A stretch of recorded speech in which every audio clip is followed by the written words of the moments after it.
د بني اسرائیلو الله ونه پیژانده په حق پیژندلو باندې او بیا یې د کتاب هم انکار وکړ. هغه کتاب چې نورو هدایتو چې تورات دوی ته چې را نازل سو، الله د یوه ګیله کوي طالبانو. ګورئ خبرې ته متوجه سئ طالبانو. الله یوه ګیله کوي چې تاسې ته کوم تورات را نازل سو تاسې دوه ټوټې که، یو ټوټې مو که. بعضې د دې تورات مو خلکو ته راښکاره که او ډېر تورات مو پټ که، خلکو ته مرونه خود. د رسول الله صفت مو پکې ورک که، د مدینې او د آخر زمان د نبي صفتونه هم پکې پټ کړل. د حق خبرې چې کوم دی تاسې د خواهشاتو برابرې وې هغه مو وکړې، نور مو پکې پټې کړلې. پوه خو شئ په اصلي مطلب د قرآن چې څه یې ویلې. اوس طالبانو علامة طنطاوي رحمه الله یو خبر کوي. زه نه پوهېږم طالبانو چې د اسلامي امت علما ولې ویده دي. دې طالبانو یوه خبر کړي، هغه د مثل الافلاطونیه خبر نه ده، بیا کوي. وی ګورئ ابراهیم علیه السلام چې و یوه ټولنه وه، په سرداب کې ننوتلې ټولنه وه. الله یو حکیم ورته راولیږه، ابراهیم نومېده علیه السلام. هغه انسانان یې طالبانو له سرداب نه راویستل، ټول یو طرف ته و دی بل طرف ته و. دا د انسانانو عادت ده چې حکیم یو طرف ته نور ټول بل طرف ته ورته چې راباسي، لکه خټو کې چې سړی سریښناکه خټو کې ننوتلی راباسي، یا به ځان پې هلاکوي او یا به راوځي. بیا طالبان همداسې به یو راباسي یو. خو دی یوه بله خبر کوي طالبانو، دی یوه خبر کوي. وی زه یوه خبر تاسې ته کوم، وی ای د اسلامي امت خلکو، نن تاسې قرآن دوه ټوټې نه ده ګرځولی. دا خبر خو بني اسرائیلو ته الله کړې وه او بني اسرائیل یې ګیله الله ورته کړې وه چې ګورئ داسې ظلم مو وکړه. نن اسلامي امت هم قرآن همداسې ګرځولی. د قرآن بعضې شیان مو راښکاره کړي چې د خواهشاتو مو برابر دي. د قرآن ډېر شیان تاسې پټ کړي دي، لا تر اوسه مو نه دي راښکاره کړي. لږ طالبانو دې سبق ته ښه متوجه سئ. دی وی اما انا اليوم في هذا الجيل قرن العشرين في السنة 24 الميلادية وهي السنة 42 الهجرية. وزه ارفع صوتي للعالم الاسلامي. اسلامي دنن سل کاله مخکې طالبانو دی دا غږ کوي. وی زه اسلامي امت ته غږ پورته کوم، واقول لهم بكل صراحة ووضوح وجلاء لا شك فيه ولا غموز ان هذه الآية تجعلونه قراطيس تبدونها وتخفون كثير. ودا آيات سدا منطبقة علينا في مصر وفي الشام وفي بلاد العرب وفي بلاد الغرب وبلاد الترك وبلاد الجاوا اندونيزيا وبلاد الهند وبلاد الصين وبلاد الروسيا وبلاد السودان وبلاد الحبش وبلاد البربر. د ټول اسلامي امت مسلمانانو باندې دا آیات نن تطبیق ده. څنګه؟ ايها المسلمون جميعا خذوا حذركم احذركم انا اننا فعلنا في القرآن ما فعل اليهود. من قرآن کې هغه کارونه وکړل چې یهودانو وکړل. لو ارسل لنا نبي الان فقال لنا ايها المسلمون، که الله بل نبی را لېږلی او بل نبی به مونږ ته بل قرآن نازل سوی، داسې به یې د مونږ شکایت بیا کړی و چې ای مسلمانانو تاسې هم لکه بني اسرائیل داسې سوی، قرآن مو دوه ټوټې که، په بعضې مو راښکاره که، بعضې قرآن مو پټ که، هېڅ مو راښکاره کړی نه ده. دی وایي قد جعلتموهم قراطیس تبدونها وتخفون ونحن قد تبعنا الامم. وی داسې د کافرانو سولی، رسول الله وی لتتبعن سنن من قبلكم شبرا بشبر وذراعا بذراع حتى لو دخلوا جحر ضب لدخلتموهم. دا مغه نبی علیہ السلام وی د پخوانیو امتونو به داسې اتباع کوئ لویست په لویسته، که هغوی د سمسري سوی ته ننوځي تاسې پسې ورننوځئ. یهودانو د تورات سره څه معامله کړې وه؟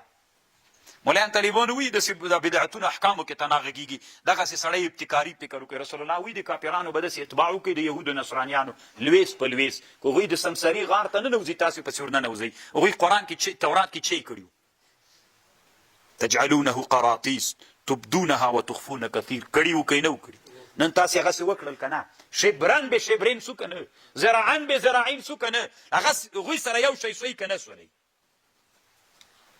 دی وی زه یو ورځ ناست وم، لیکل مې کول. یو ملګری مې راغی، یو عالم و، وایي ما ته یې ویلي چې ته په تفسیر کې دا شیان مه لیکه، چې ته وایې دا آیات تطبیق د نن په مسلمانانو باندې وي، ما ته ویلي دا مه لیکه، ځکه که تفسیر خپور کې د تا تفسیر به بیا څوک نه ګوري، ملایان به د سره وران سي، شخړې به د سره وکړي. ته ولې داسې خبرې کوې چې نن قرآن تغییر سوی ده، نن قرآن کې تحریف سوی ده، بعضې قرآن راښکاره سوی، بعضې پټ سوی ده، خو ته د تحریف خبره کوې. علما به درته وایي چې قرآن کې خو الله تحریف نه کوي، نو څه خطر سره به مخ سي. ما ورته ویلې دلته کښېنه چې زه دې پوه کړم. ما ورته ویلې مخکې له اسلام نه تا ته دا معلومه وله که نه چې مخکې خلکو دا سنگ زغال څه دي، دا د تیږې سکاره دا مخکې خلکو راویستل یې که یې نه راویستل. وایي ما ورته ویلې اوسپنه یې راویستله که نه، وایي ما ورته ویلې میس یې راویستل که نه د مځکې له منځ نه، وایي ویلې دا ټول یې راویستل. وایي ما ورته ویلې صحیح ده. وایي ما ورته ویلې سره زرو دا ټول مخکې انسانانو له معادنو نه راویستل یو کارونه یې پې باندې کول. له اسلام نه مخکې دا کارونه ول که نه، د معادنو استخراج له اسلام نه مخکې و که نه و. و طالبانو تاسې د رسول الله صلی الله علیه وسلم سیر چې وګورئ، نبي علیه السلام وایي په پلانکي قوم هلته معدن راویستل، هغه نه دومره پیسې رسول الله اخیستلې، پلانکي جې کې داسې و، پلانکي جې کې. تاسې سیر وګورئ، اسلام نه مخکې څوک و، د معادنو استخراج و. دا طالبانو چا دا فکرې دنیا کې خپره کړې وه؟ پوښتنه کوه، مخکې انبیا تېر سول. انسانان خو طالبانو سرداب کې وي چې یو شي ته فکر ورچوي، څوک یې ورچوي؟ حکیم یو شي ته ورفکر کوي، بیا طالبانو دوی څوک سي ورفکر سي. نو ته ماته ووایه چې مخکې له د معادنو دا شیان ټول په دنیا کې کېدل، راویستل کېدل، چې کله اسلام راغی او وایي ما ورته ویلې چې د دماو دیتا زمانه ده، نور خو پرېږده، تنها دماو دیتا په زمانه کې چې دی په هغه زمانه کې کوي 14 قرنه تیر دی، اوس خو 14 دی هجري، 14 قرنه په اسلام تیر، ځکه 100 کاله مخکینۍ خبره کوي چې 14 قرنه په اسلام باندې تیر دي. نو په 14 کلونو کې موږ د قرآن کې کوم شیان راویستلي، کوم شیان مو پریښي. دی وایي قرآن کې طالبانو 1.5 آیتونه، دی وایي دلته قرآن کې 1.5 آیتونه د احکامو دي، 1.5 آیتونه د علوم کونیه دي. ته ماته ووایه د اوداسه نورې پاتې مسلې پاتې دي چې ملایانو راویستلي نه وي؟ د اوداسه نورې مسلې پاتې دي چې علماو یا استنباط نه یې کړی، ذاتي خلاصې دي طالبانو. دومره یې راسپړلي میلیونونو داسې مسلې هم لا جوړې کړي چې بیخي لا تر اوسه تصور نسي کېدلی. خبر پوهېږئ؟ نو طالبانو ورونو د حج هم داسې مسلې، د زکات هم داسې مسلې، ټول باندې طالبانو کار وکړ. څومره لوړ لاړل، ما سره شامیوي کېده، ما سره فقه اسلامي کېده، ما سره موسوعة الفقهیه الکویتي کېده، فلان راز تطرخانې را سره یې کړه 200 جلده، شرح المهذب را سره یې کړه 500 جلده، څومره ډېر کار مو ورته وکړ. له چا نه مې استخراج وکړ؟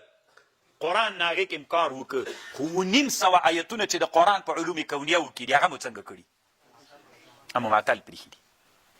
چې معطل مو پرېښودلي دي. تاسې د بني اسرائیلو څه فرق ده؟ بني اسرائیل هم طالبانو تجعلونها قراطیس، تاسې ګرځولی قرآن ټوټې تبدونها، یو څه اندازه مو تېر نه راښکار کړی وو چې اوداسه و د زکاتو د مانځه دا مسلې مو تېر راښکارې کړې وې. وتخفون کثیر، ډېر مو پټ کړي. 1.5 آیتونه د علوم کونیه او معطل پاتې دي، په هغوی مو ولې کار نه ده کړی؟ په هغه باندې علما ولې نه دي استنباطات نه دي کړي؟ هغې باندې ولې وړاندې لاړل چې په دغه بحث کې علما وړاندې لاړل، په هغه بحث کې هم کاشکې علما وړاندې تللي وای، دا وزر به هم طالبانو له دې وزر سره برابر وو. نن به مونږ بې وزره مرغه نه ولو چې الوتل مو نسو کولی، نن به مونږ څنګه مرغان ولو، وزرداران مرغان به ولو. نن به مونږ هم په دنیا باندې پرواز کولی سو. نن علت یې څه ده؟ علت یې دا ده چې مونږ عین د بني اسرائیلو کار کړی ده. لتتبعن سنن من كان قبلكم لو دخلوا جحر ضب لدخلتموهم. که هغوی کړي ول، تاسې هم همغه کارونه نن وکړه. پوه شولئ په خبر باندې؟ الله مونږ ته څه ویلي و همدا نن آیات کې؟ فبهداه مقتدی. حضرت سلیمان علیه السلام څه جوړ کړي وو؟ تیاره. حضرت سلیمان علیه السلام څوک تابع کړي وو؟ پیریان. حضرت سلیمان علیه السلام څومره نادره بادشاهي وه، شیشونې قصرونه نه جوړول. حضرت داود علیه السلام زغرې نه جوړولې، د وسنو ویلې کولو فابریکې سلیمان علیه السلام نه درلودلې. الله مونږ ته څه وایي؟ فبهداه مقتدی. حضرت څه ورته وایي؟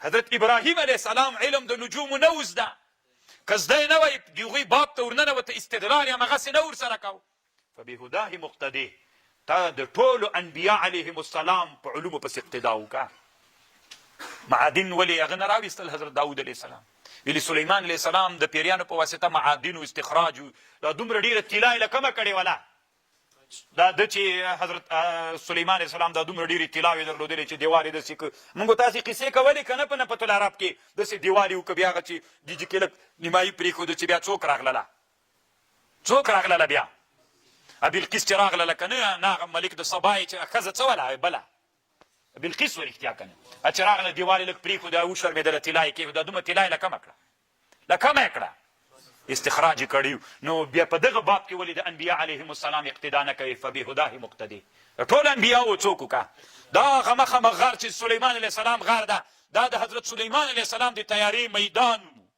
نو هغه وخت کې چې پیغمبر تیاره جوړوله نن ته ولې په تیاره نسي جوړولی نو ته وایې چې دا نسته خو الله خو تا ته داسې ویلي فبهداه مقتدي پرون مې چې درته ویلي ابن بطوطه وایي چې زه هغه وخت کې راغلی مې خلکو هلته سلیمان علیه السلام راغی کېناسته تختې اراده یې درلودله چې هند ته لاړ شي هند ورته تیارې ښکاره سو بېرته طالبانو لاړو نورو کتابونو کې راځي بلخ ته بیا لاړو خو دلته تیاره چې کېناستله د نبي تیاره جوړه کړې وه د نبي تیارې پرواز کو نننۍ تیارو نه ډېره غټه وه تفسیرونه وایي په 10,000 نه هم ډېر نفر په هغې تیاره کې جهېدل په هوا روانه وله بعضو ته الله بادونه مسخر کړي ول سلیمان علیه السلام د باد تسخیر علم څه معنی فبهداه مقتدي تاسې د انبیاو پسې اقتدا کړي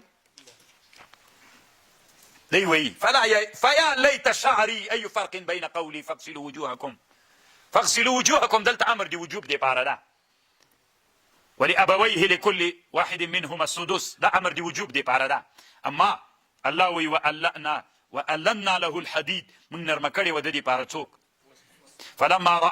فلما راى القمر بازغا قال هذا ربي چې علم نجومو ته اشاره ده دا علم د نن علم د میکانیک ته اراده ده وسخر لكم ما في السماوات وما في الارض جميعا منه واشكروا لي ولا تكفرون واذكروا نعمتي التي انعمت واشكروا لي ولا تكفرون تاسې دي ما نو دا هلته امر دی وجوب دی پاره ده واشكروا لي ولا تكفرون دا امر دلته دی وجوب دی پاره نه ده شکر به څه وخت ادا کوي د الله نعمت وپېژني او د الله نعمت که معطل پرېږدي پرون مو ویل نعمت چې راکړي معطل پرېښودلې څوک ګناه وه نن طالبانو افغانستان خلک غریبانان دي که مالداران په صفر غریبانان دي که نه ټول عمر مو په سوال کې تېر سو معادن لرو که یې نه لرو که دغه معادن راوبسو ټوله دنیا له موږ سره خانان کېږي که نه د الله د نعمتونو مو ناشکري کړې که شکرانګي ناشکري مو کړې چې ناشکري مو کړې طالبانو ورونو موږ په قرآن کې کم علوم راویستلي کم علوم مو راویستلي لږ بعضې مو راویستلي او ډېر مو پرېښي دي طالبان